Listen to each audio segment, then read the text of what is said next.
Halo semuanya, selamat datang kembali di channel I Love Film. Pada video kali ini saya akan menceritakan sebuah film yang berjudul Buried. Film Buried menceritakan seorang kontraktor bernama Paul Conroy yang sedang ditugaskan untuk berangkat ke Irak. Pada saat itu, Irak sedang berkecamuk perang dan Paul sadar akan hal itu. Ia harus siap dengan resiko apapun yang akan ia hadapi, termasuk kematian. Hingga akhirnya, Paul mendapati dirinya terkubur hidup-hidup di sebuah peti mati yang dilakukan oleh pemberontak Irak. Akankah dirinya mampu bertahan dan selamat? Sebelum lanjut videonya, mohon dukung perkembangan channel I Love Film dengan cara klik tombol subscribe. Sudah? Let's begin!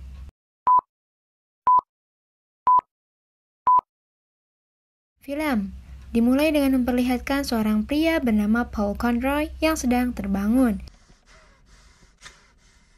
Mulut, tangan, dan kakinya diikat sembari memegang sebuah korek api. Ia merasa seperti tak biasa. Ruang di sekitarnya sangat gelap dan sempit sehingga ia hanya bisa sedikit bergerak. Paul pun ketakutan dan berteriak meminta pertolongan.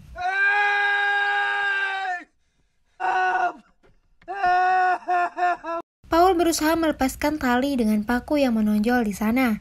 Paul pun mulai menerangi ruangan itu dengan korek api. Dengan begitu, ia sadar bahwa ruangan itu bukanlah tempat untuk manusia. Ia merasa berada di sebuah box yang bahkan tidak cukup untuk duduk atau sekedar berguling. Kotak tersebut lebih mirip seperti peti mati, dan memang itu adalah peti mati. Paul terkubur hidup-hidup di dalam peti mati. Banyak pertanyaan muncul. Bagaimana bisa ia berada di dalam peti mati? Apa yang terjadi? Di mana barang-barangnya? Dan di mana dia berada? Pertanyaan terbesar dari semua itu adalah siapa yang melakukan itu padanya dan apa tujuannya. Paul berharap untuk ditolong oleh orang hanya pada ponsel yang ia temukan. Namun, dengan baterai yang terbatas dan juga sinyal yang sulit ditemukan. Belum lagi format bahasa handphone tersebut adalah bahasa Arab. Karena itu, bukanlah ponsel miliknya, melainkan ponsel milik penyandra Irak yang sengaja ditinggalkan bersama Paul. Paul segera menelpon kontak emergensi Amerika, yaitu 911. Saluran pun tersambung. Beberapa pertanyaan dilontarkan kepada Paul mengenai keadaannya serta bagaimana kronologi peristiwa yang telah menimpanya. Karena kontak emergensi tersebut adalah kontak emergensi Amerika, maka pihak 911 menyarankan Paul untuk menghubungi kantor sheriff karena dirinya sedang berada di negara lain, bukan di Amerika. Paul pun mematikan teleponnya karena merasa tidak terbantu dan membuang-buang waktu. Kemudian Paul menghubungi istrinya bernama Linda, namun tidak ada jawaban. Ia meninggalkan pesan kepadanya untuk segera meminta bantuan. In the Diala province in Bakiba. Linda, I need you to call me right away, okay? Call me at this number. I'm buried in a box. Selain itu, ia juga menghubungi kontak lain untuk meminta nomor telepon FBI. Mereka pun memberikannya. Lalu Paul mencatat nomor kontak tersebut dengan pulpen yang dimilikinya. Segeralah ia menghubungi nomor tersebut. Dengan oksigen yang minim dan nafas yang sesak, Paul berulang kali harus menjelaskan kepada orang-orang yang menerima telepon mengenai kronologinya. Kepada FBI, Paul menceritakan peristiwa sebelum dia terkubur. Waktu itu, Paul sedang mengendarai truk bersama rombongannya untuk mengirimkan suplai dapur ke komunitas pusat. Kemudian anak-anak di Irak melempari truk itu dengan batu. Lalu bom meledak menghancurkan salah satu truk. Lalu ada orang yang keluar dari belakang rumah dengan senjata dan menembak semua orang tepat di tengah jalan. Paul sendiri terkena lemparan batu anak-anak itu dan pingsan. Saat Paul terbangun, dia sudah terikat di dalam peti yang terkubur. Telepon pun terputus. Paul kehilangan sinyal. Saat Paul mendapati sinyalnya lagi, ia menghubungi pihak perusahaan yang menyuruhnya mengemudi, yaitu perusahaan CRT. Namun orang itu menghubungkan Paul dengan direktur personalia perusahaan tersebut. Paul meninggalkan pesan. Lagi-lagi ia menceritakan ulang peristiwa yang menimpanya. Paul amat kesal karena tidak ada seorang pun yang dapat dengan cepat menolongnya. mengingat dirinya tidak punya banyak waktu karena Paul akan mati karena kehabisan oksigen.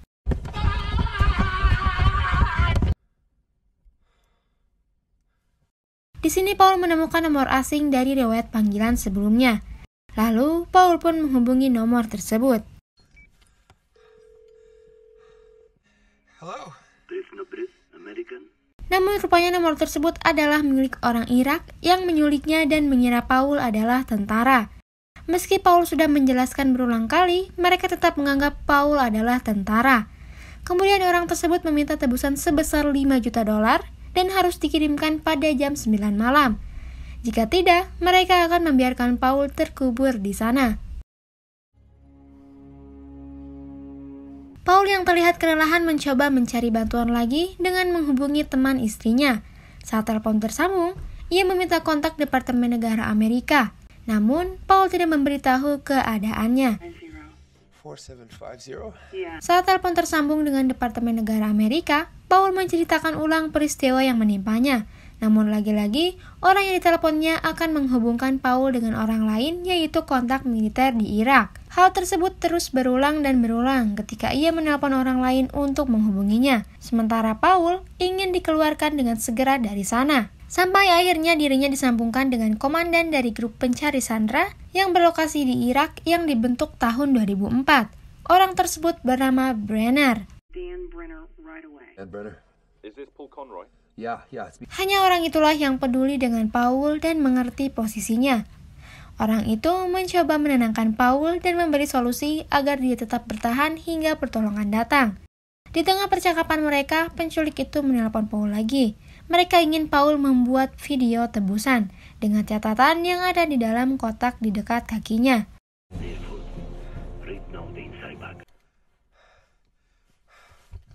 Dengan susah payah Paul mengambilnya.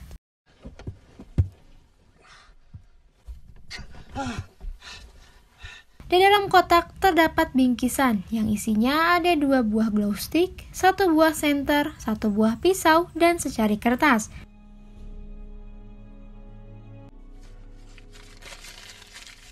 Paul mencoba kembali menghubungi Linda, namun tetap tidak dijawab, dan dilihatnya baterai itu berkurang.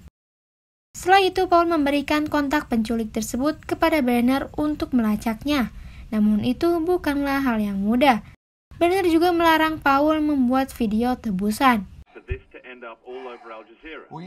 Selain itu, Brenner juga mengetahui bahwa sebelumnya ada banyak orang yang telah dikubur. Salah satunya bernama Mark White, seorang mahasiswa kedokteran. Namun dirinya berhasil selamat dan kembali sekolah seperti biasanya. Di sini Paul menghubungi ibunya yang sedang berada di rumah perawatan bernama nursing home.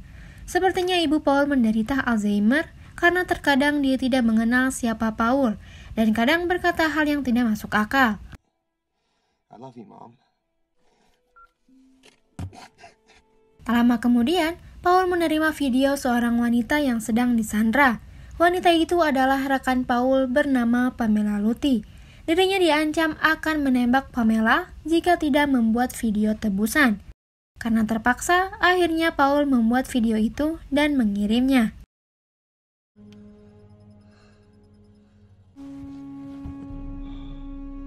Di sini Paul merasa ada yang bergerak di dalam celananya hingga merayap ke kakinya. Rupanya itu adalah seekor ular yang menjadikan ancamannya saat ini. Paul pun terkejut dan berusaha menjauhinya.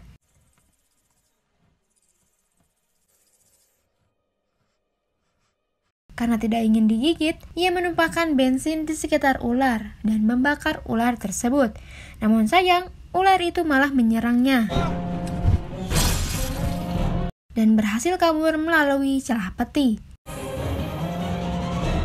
Sementara bensin terus mengalir dari botolnya hendak meledakkan peti. Beruntung, Paul langsung mematikan apinya. Paul mencoba mengotak-atik handphonenya untuk menemukan pengaturan bahasa, hingga akhirnya dia menemukan dan mengganti format bahasa ke dalam bahasa Inggris.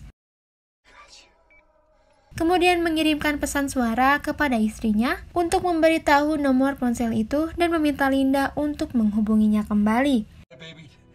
I love you. Call me as soon as you get this. Dilihatnya lagi baterai ponsel itu berkurang. Tiba-tiba, ia mendapat kiriman video rekannya yang sedang ketakutan. Lalu, sebuah tembakan mengenai kepalanya hingga membuatnya tewas. Melihat hal itu, Paul putus asa. Ia hendak bunuh diri, melukai lehernya dengan sebuah pisau. Namun ia teringat anaknya.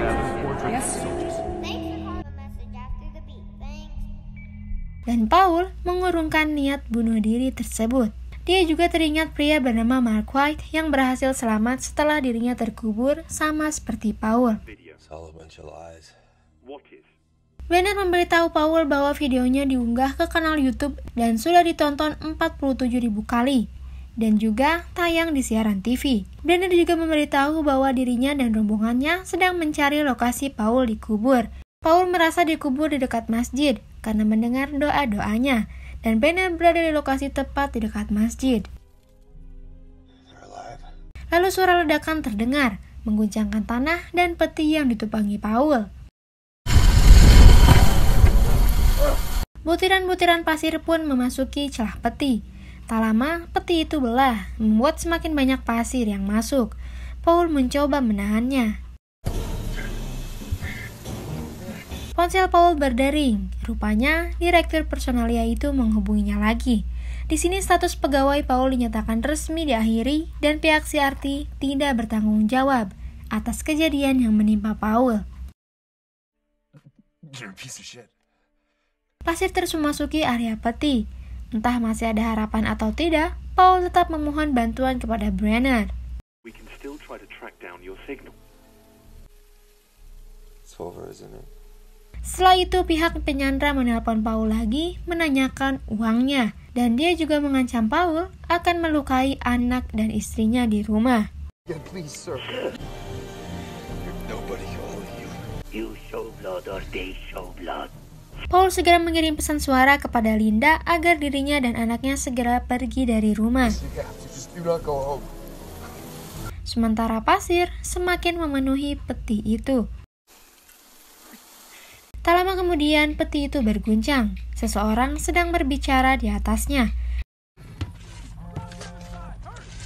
Lalu terbukalah peti mati tersebut. Namun sayang, itu hanya hayalan Paul saja.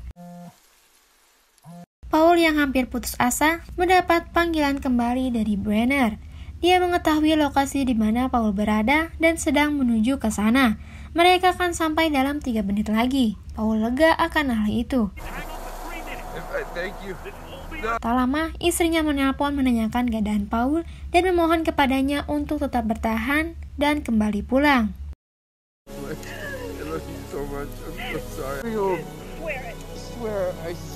Namun pasir yang masuk hendak menimbun Paul. Beruntungnya, Brenner sudah sampai di lokasi. Maka dari itu, Paul meminta Brenner untuk segera mengeluarkannya dari sana. Paul semakin tertimbun pasir.